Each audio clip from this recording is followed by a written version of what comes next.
Olá, gente, bom dia. Tá com eco? Tá com um pouco de eco. Vamos ver se a gente consegue diminuir. Será que vocês estão me ouvindo? Bom, espero que vocês consigam. Estão com um pouco de eco ainda. Bom, vamos lá, bom dia. Esse programinha também tá dando um pouco de problema. Tanto o Loom quanto o Zoom estão com um grande uso. Tá todo mundo no mundo usando isso, então eles estão caindo direto.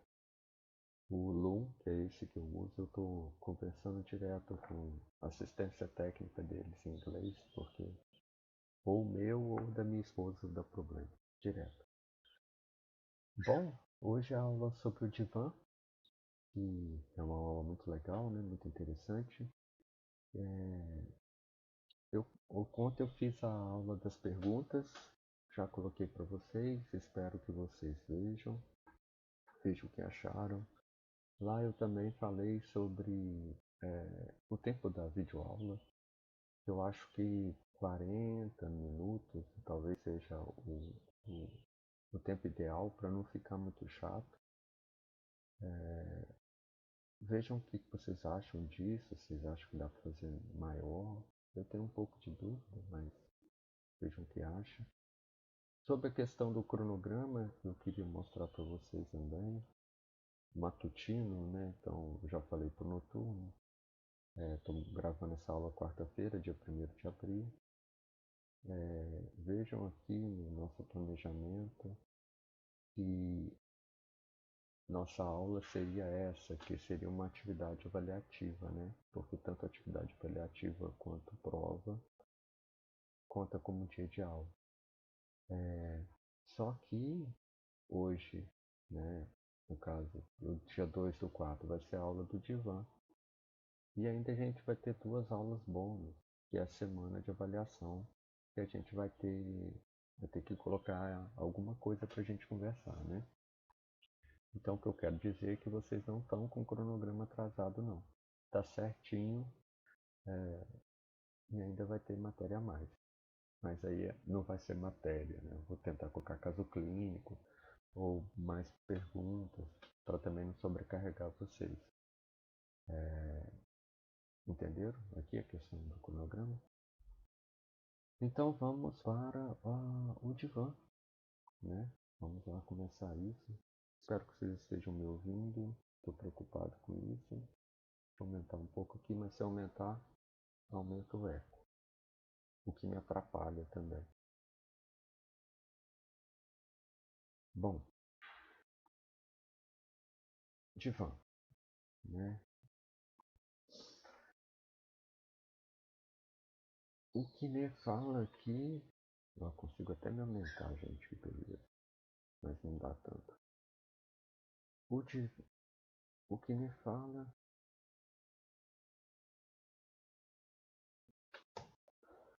que o divã representa o psicanalista para o outro social. Eu não sei se vocês entenderam isso, mas eu achei isso muito legal, que é justamente o fato de que você você quer representar um psicólogo, você quer representar um psicanalista, você nem sabe muito bem o que é um psicólogo ou o que é um psicanalista, mas se você quiser fazer o consultório dele, geralmente vai aparecer o divã. Então é isso que o Quinet está falando, que representa o psicanalista para o outro social.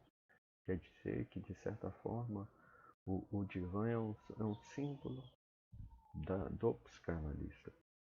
Ele adquiriu esse caráter. E às vezes até do psicólogo.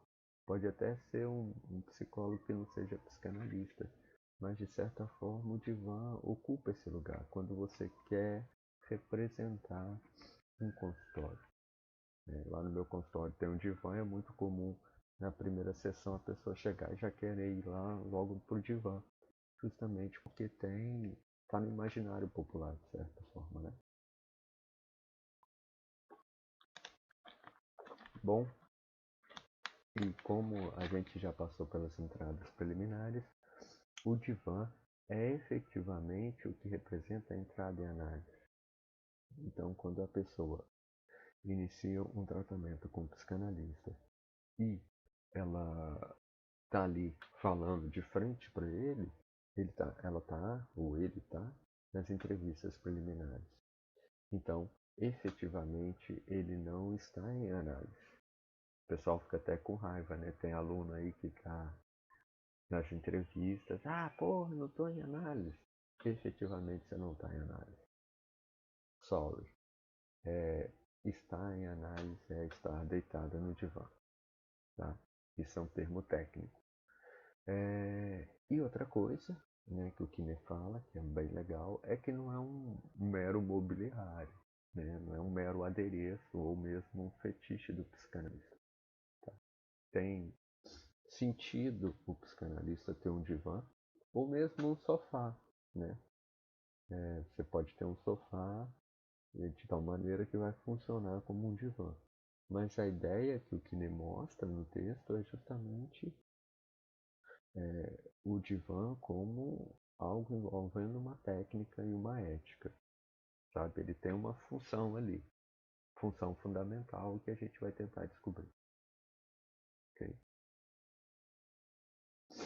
Então, o Kine no texto fala das PIP, o que lembra sempre que esse texto do Kine vai mostrando esse diálogo, esse conflito do Lacan com a IPA. E as psicoterapias é, é, desviadas da psicanálise, que no caso é essa PIP.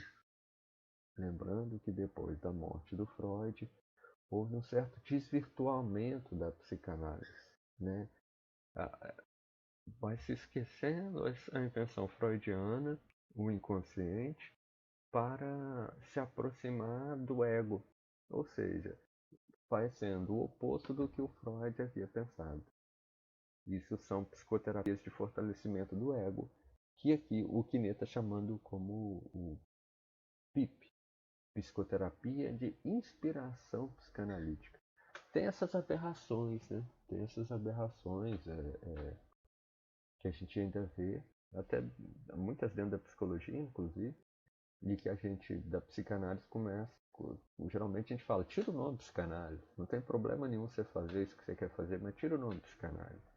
Né?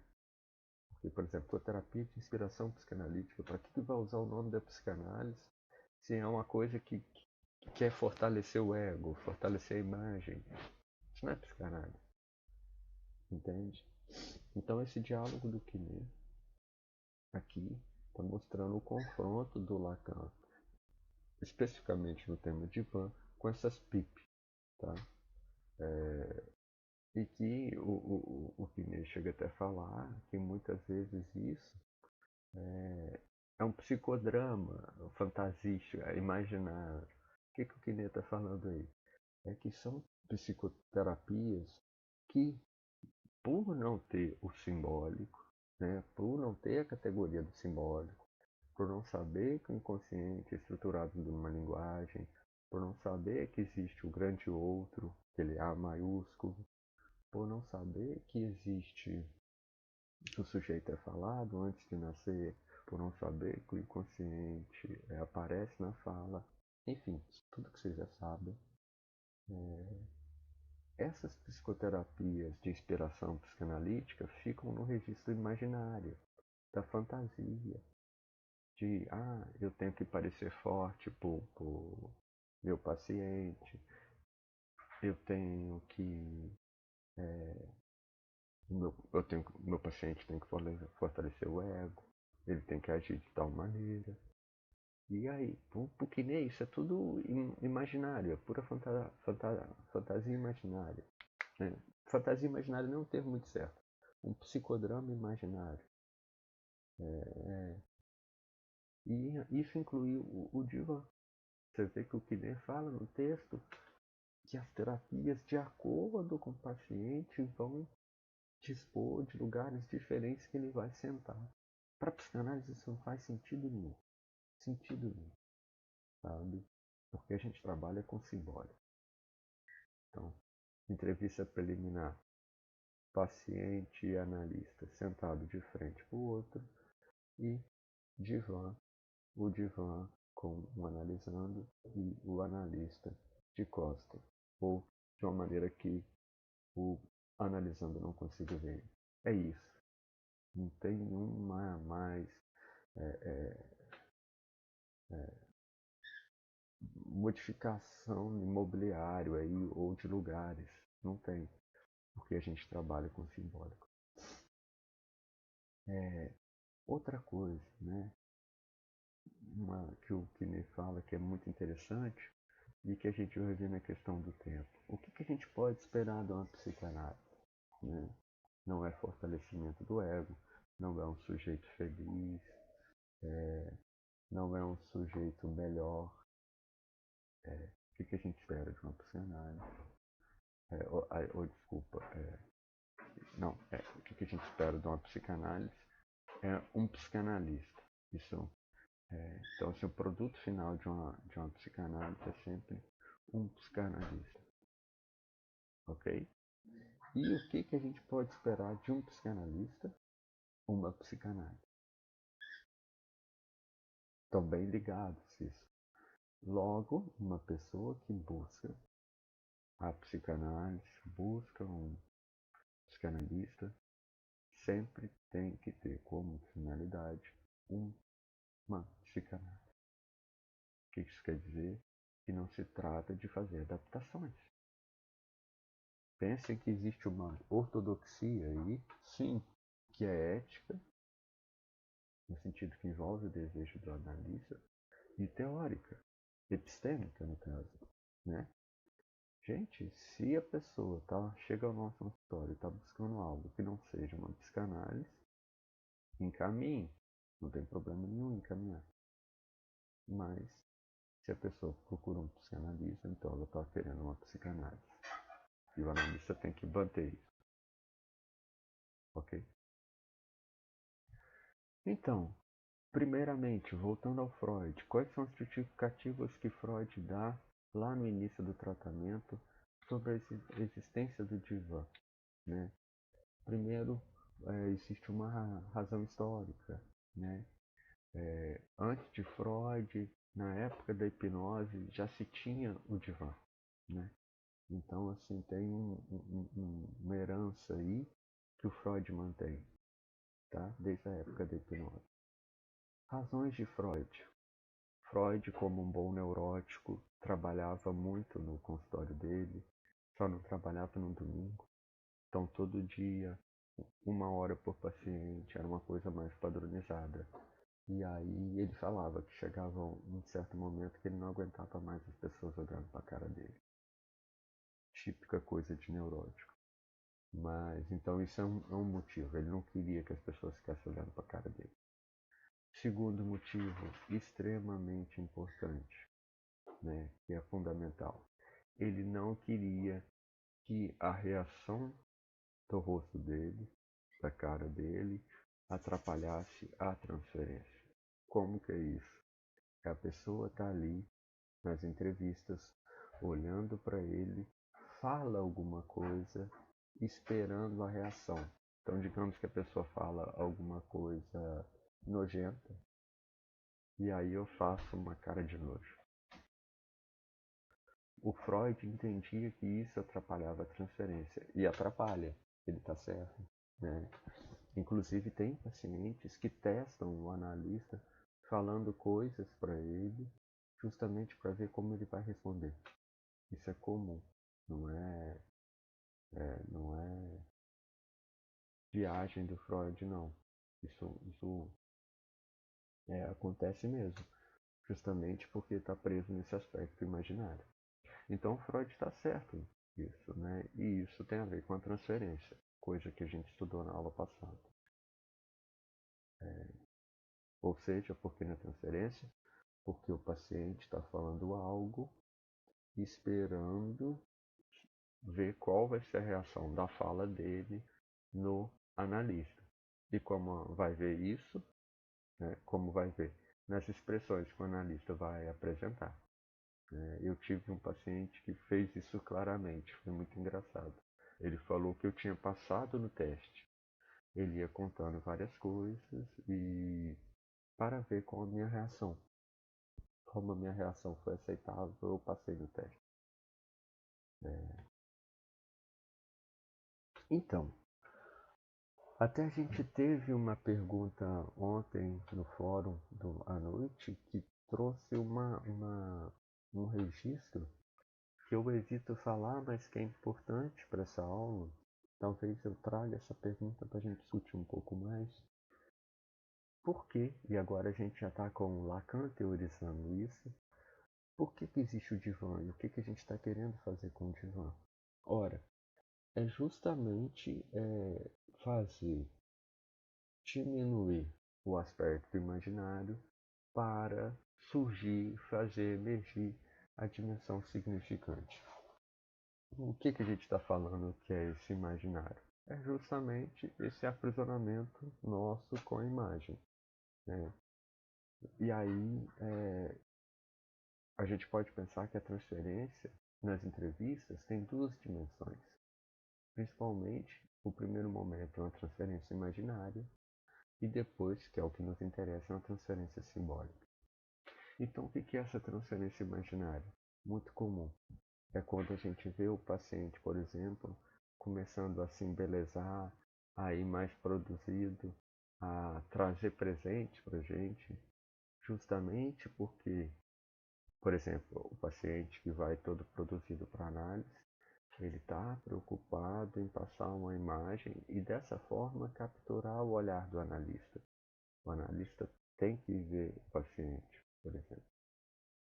Isso é um engodo, é uma armadilha, porque enquanto o analista está olhando, ele não está escutando, né? Ele está preso na miragem. Eu falo que é a sereia, né? É o canto da sereia. Né? Não, mas na verdade não é nem o canto, é a imagem. Então, essa é a ideia. E aí eu trouxe para vocês, lembram quando eu falei teorias psicanalíticas, o sujeito e o eu, tem o esquema L do Lacan, né? Eu lembro que eu fiz para vocês.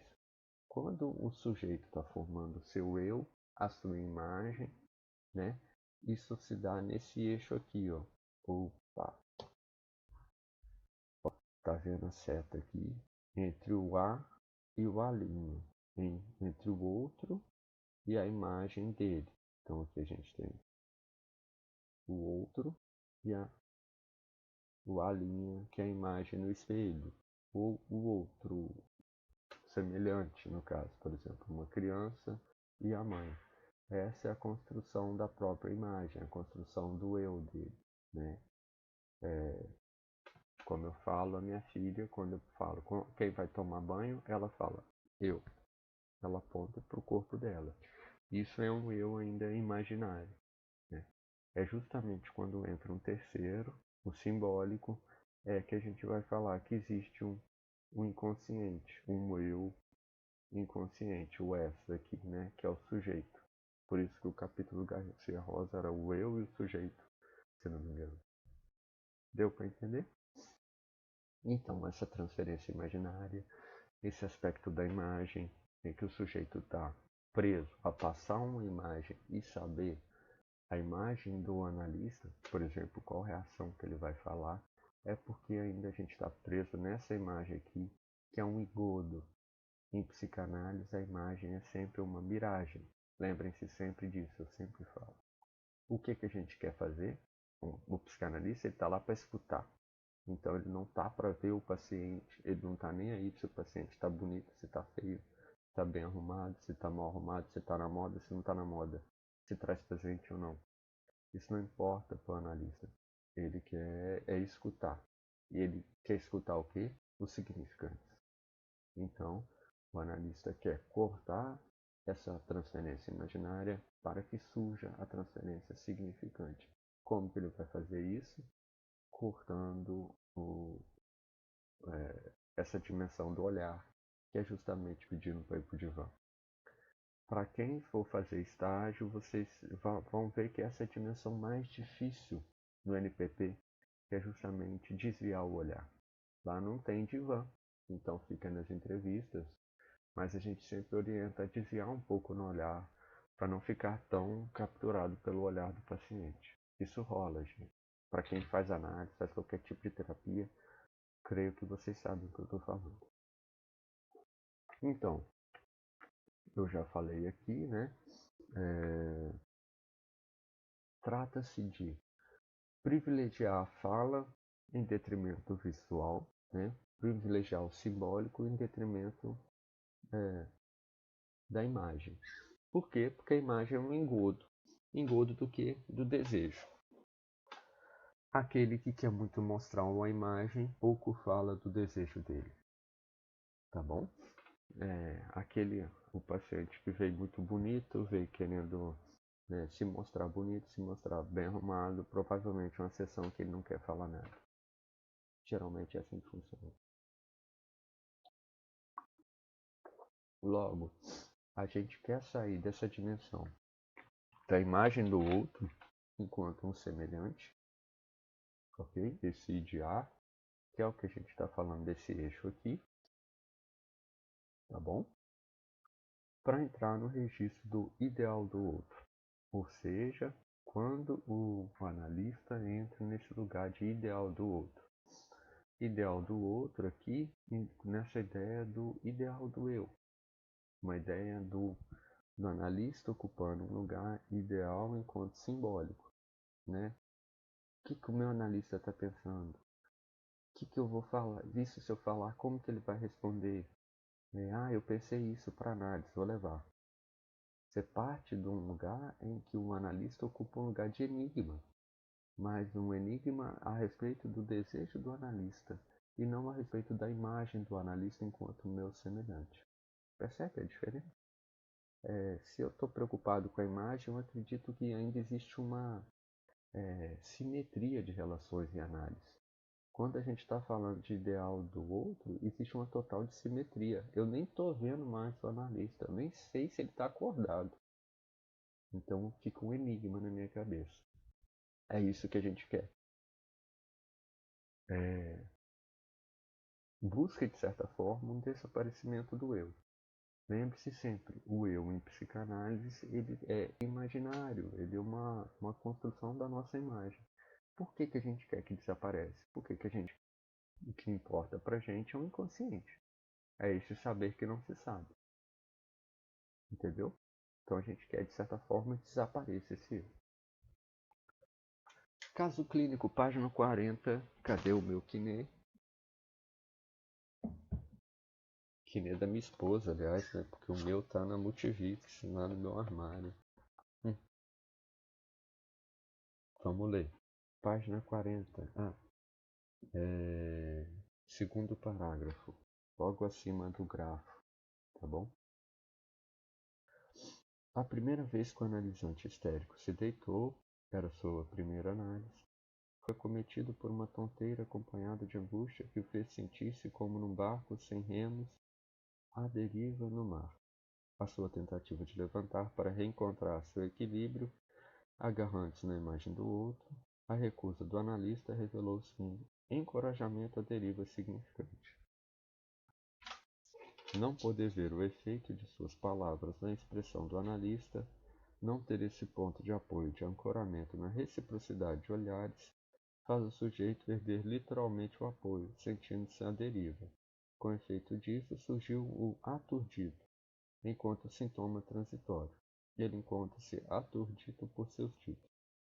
Trata-se aqui de um sintoma como uma mensagem do outro, significado do outro, cujo deciframento faz emergir a conjunção da falta de apoio paterno com quem é dirigida enquanto ideal do outro, sob a forma de um pai não estás me vendo, na atualidade da transferência. Essa parte final aqui, deixei cair água aqui no livro da minha filha. Essa parte final aqui, esse último parágrafo, conjunção da falta de apoio paterno, isso quer dizer ao caso, não é uma regra geral. Mas o que o Kitten está querendo dizer nesse fragmento clínico? Uma coisa muito interessante. É um paciente aqui que ele fala, histérico, né, o analisante histérico, quando convidado a deitar no divã, sente-se como se estivesse à deriva no mar, enjoado, né? E isso é muito comum de acontecer. E por que acontece? Porque você perde esse ancoramento imaginário, né? A imagem te dá alguma segurança, mesmo que seja um engodo. E aí, quando a pessoa vai para o divã, nesse fragmento clínico, ela se sente enjoada, ela se sente perdida. E o que nesse sustenta é que ela continue no divã. Isso é muito legal. Isso que é o desejo do analista, né? Você vai continuar no divã.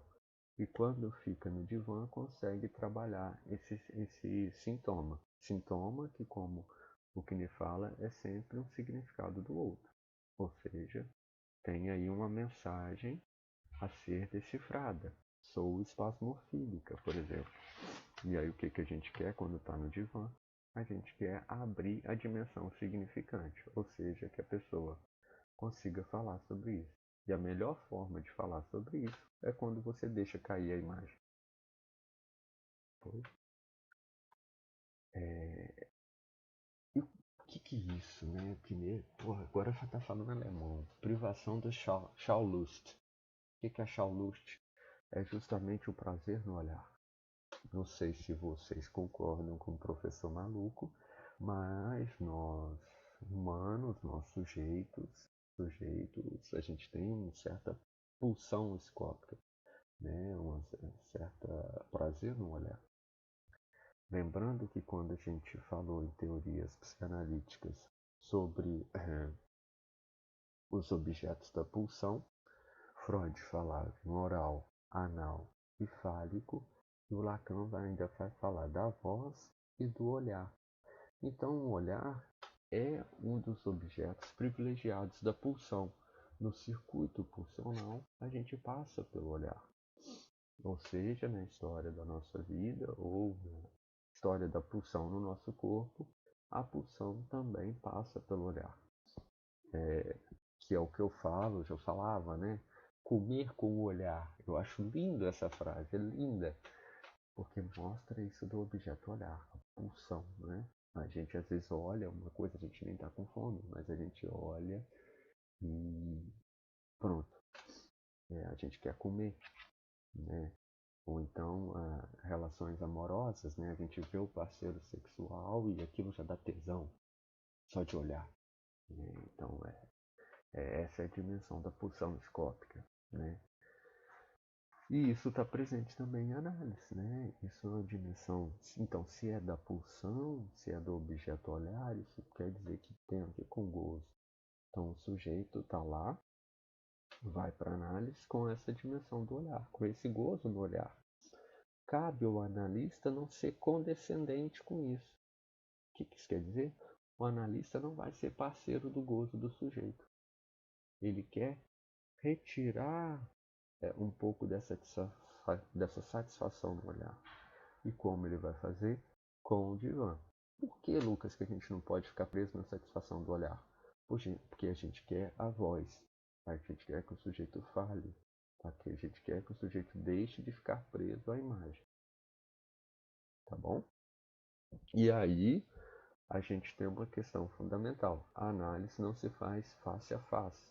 Não tem essa reciprocidade imaginária. A gente quer que o paciente deite. E geralmente eles ficam irritados com isso. E aí a gente pode falar, você não está aqui para me olhar, eu não sou modelo. Longe disso ainda por cima. Sabe? Você tem que mandar deitar. Porque o que importa para você é a fala. Tá bom? Outro fragmento clínico. Página 43. Lembra, gente, que o Kine é psicanalista e tem formação psiquiátrica. Esse fragmento aqui eu acho que é um caso de psicose. Tá. Página 43. Essa articulação desvelou-se não tanto como sugestão, mas como síndrome de influência, no caso de uma mulher que veio falar-me sobre o desmoronamento de seu casamento. Após o relativo apaziguamento de seu desalento ao cabo de algumas entrevistas, decido encaminhá-la a um colega. No dia seguinte, a paciente me telefona para dizer que eu havia hipnotizado. mexido em seu subconsciente, pois, segundo ela, eu a teria fitado fixamente querendo fazê-la passar por lésbica. O significante ideal doutor, pelo qual ela me chamava, vinha no mesmo lugar desse objeto de gozo que me conferia o poder de vidência e manipulação de seu crânio através dos olhos, poder que me atribuía, a seu ver, o qualificativo de lacraniano. Então, olha que interessante esse fragmento clínico e pesado, né? O que o Kine está falando? Um paciente que chega até ele faz as entrevistas preliminares. Quando a angústia da paciente desvai um pouco, ele encaminha ela. Por algum motivo, ele não fala qual. No outro dia, ele recebe uma ligação dela falando que ela tinha sido hipnotizada por ele. A meu ver, isso é um delírio, né? Então, a paciente é psicótica, provavelmente. E como que ele hipnotizou? Pelo olhar. Olha que interessante, né? Isso mostrando, ele usa esse fragmento clínico justamente para mostrar como a dimensão do olhar é forte em análise, é forte nas entrevistas preliminares, né? Então, até me veio aqui a cabeça é a discussão que a gente está tendo agora na psicanálise e mesmo na psicologia sobre o atendimento online. Como fica essa dimensão do olhar? Eu sou muito radical nessas coisas, talvez eu responda a minha pergunta. E por que a gente acha que é psicótica? Lembra quando eu falava das estruturas psicóticas? O neologismo psicótico tem outra relação com a linguagem, né? Então ele faz palavras novas, tal como essa aqui acaba de inventar, o lacraniano, uma palavra que não existe, mas que para ela existia, passou a existir. Lacraniano. Isso é um neologismo, isso é uma palavra nova, muito comum na psicose. Ok?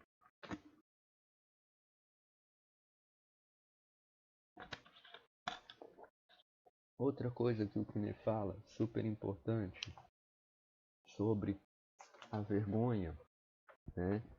A gente falou muito do amor de transferência, mas um dos afetos que também aparece em análise é a vergonha. E a vergonha diz respeito também à transferência. Quando aparece a vergonha em análise, é uma coisa boa. Por quê? Porque ela indica que existe transferência. Ou seja, por que o paciente está com vergonha? Porque ele, ao contar alguma coisa, uma coisa que diz respeito ao ser dele, o que o Kine está falando do ser? Que diz respeito ao gozo, algo muito íntimo, algo que fala muito dele, que não é um mero blá blá blá, ele tem vergonha do olhar do outro. Quem é esse outro? Esse ideal do outro, o analista. Então, quando o paciente está lá, nas entrevistas preliminares, e fala, quero falar isso para você, mas tenho vergonha de falar isso olhando para você, tenho vergonha do que você vai pensar. Isso é um indício de transferência e um indício que está chegando o momento do divã. Isso é inclusive um aspecto da retificação subjetiva. Foi uma pergunta que ele teve também. Então, assim, o paciente quer falar algo para você, houve algum avanço na análise, então está chegando a um ponto fundamental em que ele vai falar do ser dele, só que ele não consegue falar olhando. Por quê? Porque ele tem vergonha. Porque ele tem vergonha porque ele está na transferência. Né? O que o analista vai pensar se eu falar sobre isso? Qual vai ser a cara do analista se eu falar sobre isso? Então, esse afeto da vergonha está indicando que é um momento de você sumir. O analista sumir. Como que ele some indicando o divã. Lembrando sempre, vergonha é afeto neurótico. A psicose não tem vergonha, no sentido que ela lida com de outra maneira com isso, então ele vai falar de certa coisa sem pudor, porque para ela está na dimensão da certeza, e o perverso goza com isso sem nenhum tipo de vergonha ou dúvida. Então, quando a gente fala de vergonha, a gente está falando de neurose. Inclusive, eu tô rindo aqui porque quando uma pessoa faz uma coisa moralmente errada, a gente costuma, que sujeito sem vergonha. Porque teoricamente na neurose as pessoas têm que ter vergonha, né? Então por isso que a gente fala, seu sem vergonha. É só testando nossa neurose. É... E esse papo aí que o Kine tá falando de a imagem e a mancha? É justamente isso que a gente continua falando sobre a função do analista. Qual que é a função do analista? De certa forma, ele é a mancha. O analista tem que ser a mancha. Mas que mancha é essa, Lucas? A mancha que surge na imagem, a mancha que surge no espelho, né? É esse dente que me falta que fura toda a minha imagem especular, né? O aparelho é muito engraçado. Eu sempre me reconheci como um sujeito de dente torto. E aí, quando eu fui colocar meu aparelho na primeira consulta, a dentista falou: Ó, vou ter que tirar esse seu dente. Eu falei: Ah, tudo bem. Gente, na hora que eu fui tirar meu dente, gente, eu falei: Como que alguém vai tirar meu dente? Que eu tô tão ligado à imagem desse dente. E aí, quando tirou, foi muito engraçado, que foi a mancha, né? Eu fiquei sem o dente e eu demorei a entender a minha própria imagem. Eu falei: Gente, eu tô bancando. O que é isso? Então, qual foi aí o lance? Essa ausência do dente, esse furo é uma mancha na minha imagem especular, na minha construção, que é um engodo, né? Um engodo em que sentido? Que eu construo isso, mas é muito frágil. É tirar um dente e tudo cai. É sair uma espinha que me angustia. É um cabelo branco que me angustia. Isso são as manchas que surgem na nossa imagem, as manchas que surgem no espelho. O analista, de certa forma, ele tem que ser essa mancha justamente para sair essa dimensão da imagem e entrar a dimensão do objeto. Esse do objeto olhar e dos outros objetos que vão surgir. O objeto voz, o objeto oral, o objeto anal. E isso só consegue surgir por quê? Porque existe uma dissimetria. Estou falando isso várias vezes, que é essa belíssima frase que o Kine fala. Você não me vê de onde lhe olho. E, na verdade, esse olhar do analista é a escuta dele. Por isso que é muito comum, por exemplo, no meu consultório a minha cadeira gira. Então eu mesmo nas entrevistas eu desvio o olhar girando, né? O meu supervisor fica assim como se estivesse dormindo, meu analista fica como se estivesse dormindo. Isso nas entrevistas. Por quê? Porque eles querem mostrar que o objeto escópico está escondido pela imagem. Mas o que interessa em análise é justamente o objeto. O que é o objeto aqui que a gente está falando? O gozo do sujeito. Ok? Divã. Nossa, ano passado, quando eu dei essa aula, essa frase, divã, leito de fazer amor. Amor de quê? Amor de transferência, gente. Pelo amor de Deus. Esse é o amor que se trata aqui. Então, a gente já falou que a transferência é esse afeto do amor. Né? Quando o analista ocupa esse lugar de objeto causa do desejo. Então a pessoa vai para a análise totalmente inebriada por esse afeto do amor. O que ele vai pensar? O que ele acha? Eu preciso da opinião dele. Ou então eu vou bonito por causa da minha análise, do meu analista, para o meu analista ver como eu estou bem. Isso são dimensões da transferência e do amor de transferência. E o que melhor indica esse amor de transferência é o divã. Por quê? Porque você vai continuar a análise, você vai continuar com a transferência, mas sem a imagem. Eu vou para minha análise porque existe um espaço, o divã, em que eu posso falar minhas coisas e lá eu sou escutado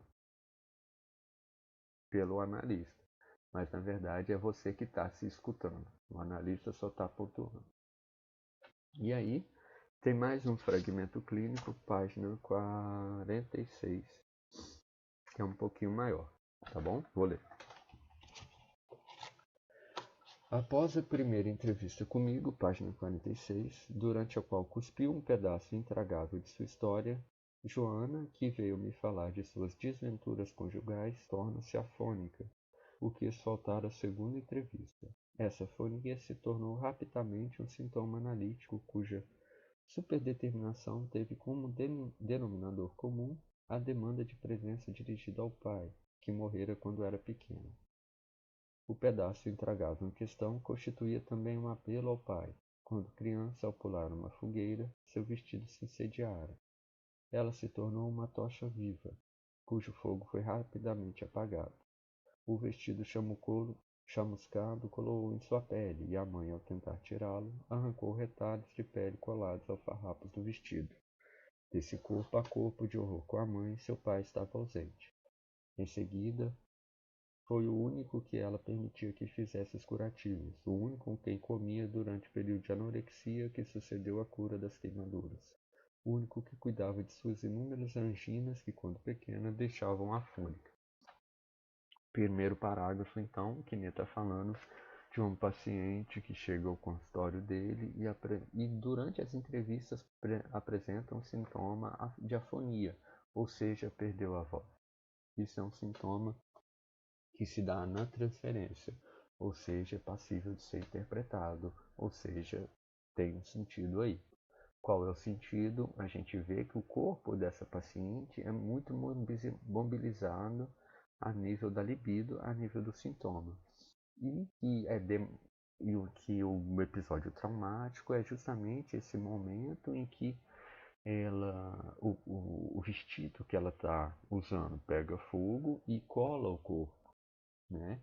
E aí, a meu ver, o episódio traumático é justamente quando a mãe vai retirando os pedaços do vestido. E isso traz marcas e sensações no corpo. Ok?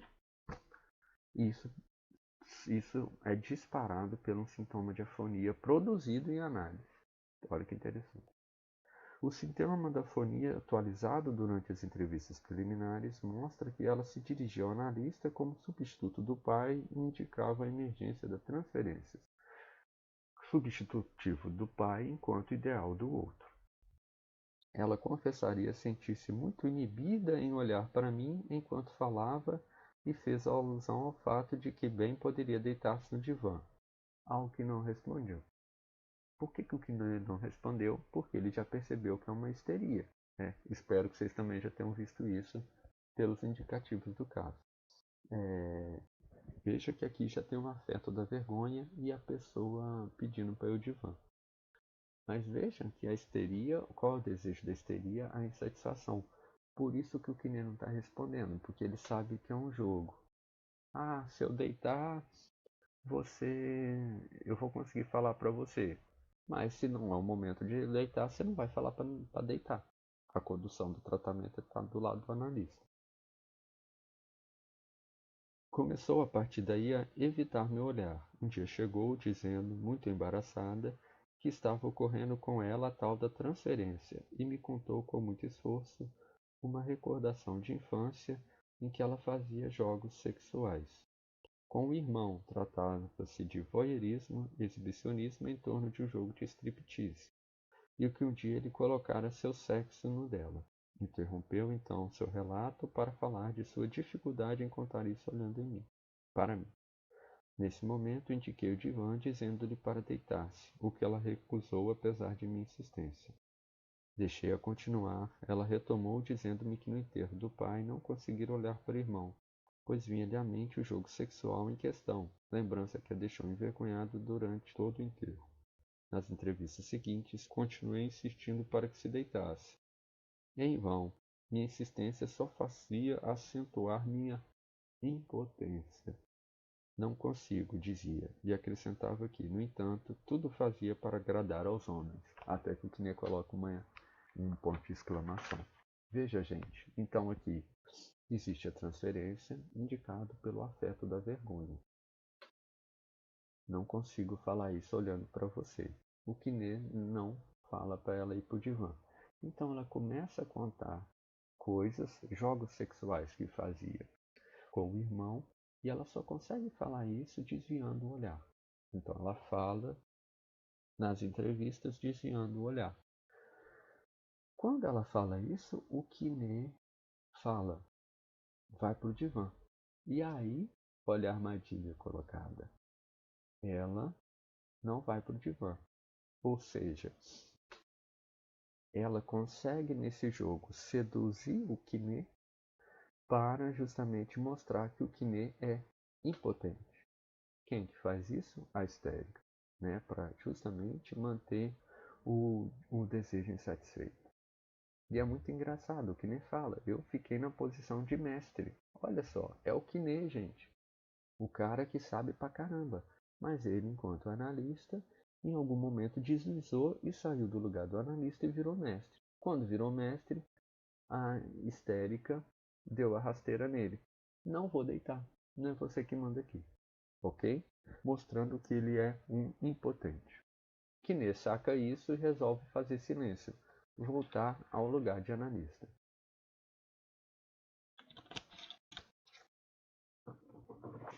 Veremos.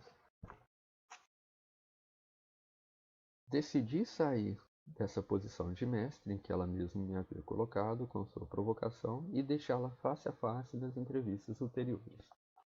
Foi nesse momento que me contou na semana anterior que tinha ido para a cama com 5 homens diferentes, todos impotentes, e acrescentou que sempre procurava homens como seu pai. Interrompi a sessão lhe dizendo, está bem, mas eu não sou seu pai. Fim de sessão. Na sessão seguinte, ela pôde dizer-me sentir-se excitada sexualmente em minha presença, conseguindo finalmente deitar. Olha, gente, isso é a transferência. Uma transferência bem freudiana. Já que ela sempre procurava homens impotentes, ela resolveu, na transferência, também colocar o analista enquanto impotente. E estava conseguindo quando o Kinês colocava na posição de mestre. Vai deitar, vai deitar, vai deitar. Ela falava, não vou, não vou, não vou. Você é um impotente também. Quando o Kinês sai desse lugar, ela consegue falar mais algumas coisas e a partir daí consegue deitar. Muito legal, né? Finalizamos com esse fragmento clínico lindo. Tá bom, gente? Qualquer dúvida, amanhã, dia 2 de abril, para a turma de manhã, a gente vai estar no fórum discutindo. E pessoal da noite, no dia, creio que é dia 7, na terça-noite, eu vou estar lá também para a gente discutir. Mandem dúvidas, qualquer coisa eu faço outra aula de perguntas. Lembrando que a aula de perguntas eu não terminei, ainda vou responder algumas perguntas. Tchau, se cuidem, lavem as mãos, não ouçam muito o nosso presidente, tá bom? Tchauzinho.